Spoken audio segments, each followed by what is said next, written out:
Cambodia doesn't sell itself, not like Thailand, not like Bali. It just waits. You land, the heat hits, the traffic sways, the sky sits low like it's watching you. You don't get the full story in the first week. You get fragments, sidewalk smells, slow nods from locals, a dusty light through tuk-tuk bars. Each one has a tone, a rhythm, a kind of secret that only makes sense if you stay long enough. And if you listen, really listen, you'll know which one is calling you. This isn't a ranking, it's not a list, it's a map of contrast, and for some men, a mirror. So don't just watch this for curiosity. Watch it like your future might depend on picking the place that won't wreck your rhythm. Let's start with Phnom Penh, the capital with a pulse. Phnom Penh is the kind of city that doesn't care if you like it. It just moves. Tuk-tuks grind past Mercedes, old colonial buildings lean into glass towers, kids play next to construction zones, monks on smartphones cross the road like they own it, and in a way they do. There's a rhythm here, not chaotic, not calm, just moving, like the Mekong River beside it. If you've got a system, Phnom Penh lets you run it. Coffee by 8, gym by 10, deep work in the afternoon, clean dinner, sharp conversations, early lights out, or not. It's all available. That's the magic and the trap. Phnom Penh gives you both structure and chaos, and it won't push you in either direction. Take Mark, he's 52, semi-retired software guy from Oregon. Moved here thinking it'd be a cheaper version of Bangkok. It isn't. Week 1, he loved the variety. Fresh coconut on the street, meetings with founders in the glass-walled cafe, smooth Wi-Fi. Week 3, he realized he hadn't written a single line of code. It wasn't the city, it was the lack of edges. No one held him accountable, and slowly the days bled together. He fixed it, rented an apartment near Olympic Stadium, joined a local boxing club, switched to black coffee at home, 6 a.m. sharp, same cafe, same table, same task list. Now, Phnom Penh works for him, but only because he works it.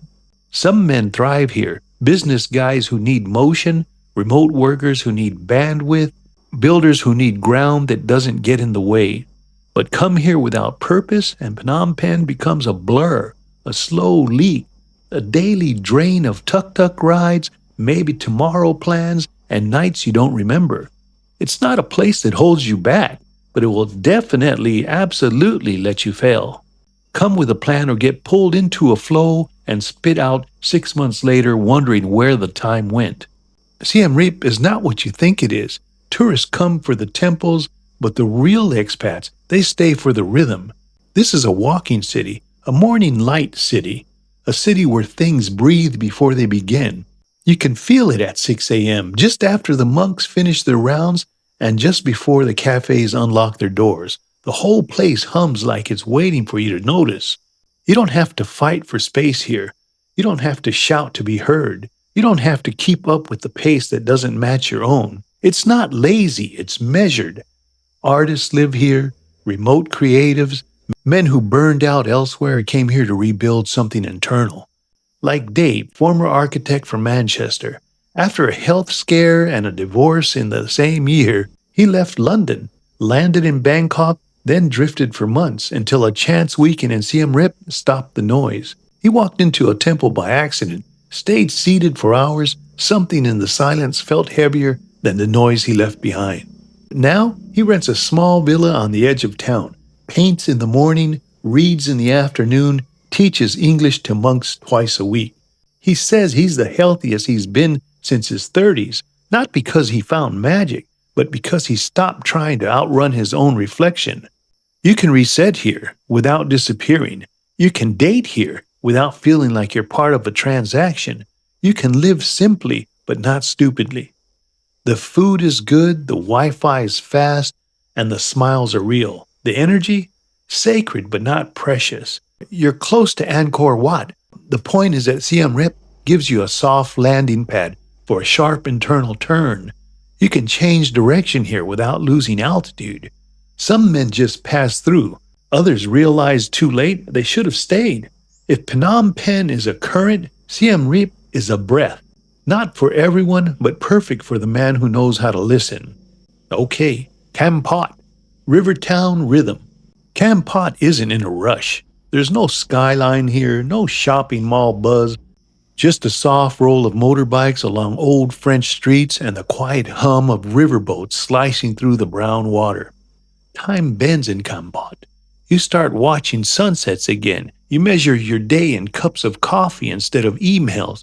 You forget what day it is, and you might like that. Expats aren't passing through. Most have been here a while, or left and came back. Take Jason, 58, a former finance guy from Toronto. Made his money, made his mistakes, lost his second marriage, his health, and his edge. All inside a six-figure condo back home. He landed in Phnom Penh, lasted 4 months, then packed a single duffel bag and headed south. In Kampot, he found something he didn't know he'd lost, his own presence. He wakes up slow, walks the river, drinks strong iced coffee with condensed milk from the same roadside stand every day. Doesn't post about it, doesn't track it, he just lives it. He started teaching Muay Thai again. Not for money, just because some of the neighborhood kids asked him to. His blood pressure dropped, his shoulders came down, the rage disappeared. He says this place doesn't heal you. It stops punishing you long enough for you to start healing yourself. That's the truth of Kampot. You want to hear your own thoughts again? Maybe for the first time in years, this is the place. Okay, kept silence on the coast.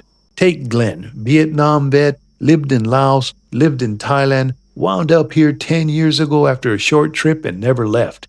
He fishes, smokes, sits on his porch with a dog he didn't ask for, doesn't own a phone, doesn't need a calendar. You think he's doing nothing, but he's doing exactly what most men never learn to do. Stay still without falling apart. Kep doesn't announce itself. No neon, no big signs, just pepper fields, old French villas, and a coastline that doesn't care about Instagram. You don't stumble into Kep. You choose it or it chooses you. Battambang, the hidden studio. Sophie and John, both in their 60s, former stage designers from Berlin. They came for a volunteer art program and stayed when they realized the slow life here wasn't a downgrade, it was an upgrade to presence. They eat the same noodle stall every Wednesday, they host monthly poetry nights in their guest house, and neither one of them uses their phone after sunset. Battambang lets you sit with your questions. It's a city of process, not performance. Okay, sometimes one city is great for some people. Sometimes some people need two places. Dual city living, two places, one system. Some men don't pick a single place. They rotate, not because they're lost, but because they've stopped pretending that one place can meet all of their needs. They build their year in chapters. Phnom Penh from January to April, full throttle. Kampot for the monsoon season, a quiet rebuild. Siem Reap to recharge and write. Then a couple of months in Pattaya, Da Nang for edge, heat, and motion. It's not scattered, it's seasonal living with structure. I talked to a retired contractor from New Zealand. He keeps a condo in Phnom Penh and rents a studio in Kampot. He lives light, laptop, duffel bag, motorbike, no clutter. He tracks his year by energy. Build, reset, reflect, engage, repeat. Sounds like a workout plan. When the capital gets loud, he drives south. When Kampot gets too slow, he heads north. It's not indecision, it's calibration. Some rotate between countries, half the year in Cambodia, the other half in Thailand or Vietnam or the States. Others do two setups in the same country. The secret isn't geography, it's having a personal operations manual. Dual locations work when your discipline travels with you. When your plan isn't locked into one location, but locked into a rhythm and clarity. Some men make it work with 2 SIM cards, others leave the bags in both apartments and hop buses with a USB key and a Kindle. The city isn't the strategy, the man is. If your internal framework is clean, the map becomes modular. If not, you're just running loops in different zip codes. Okay, the cities don't lie. Cambodia doesn't hand you a new life, it hands you a mirror. Each city speaks a different dialect of silence. And whether you hear it or not, it's not always talking. That's why we built the Expat Starter Kit. Not to pitch you a dream, but to give you a map that doesn't lie. Grab the starter kit below, links in the description. And if this hits home, Send it to a brother who's still asking which city is best, when what he really needs is a system that lets him become his best. Because Cambodia doesn't change you, Thailand doesn't change you, Japan doesn't change you. They all reveal if you've changed yourself. Okay, guys, this is John C. I'll see you in the next one.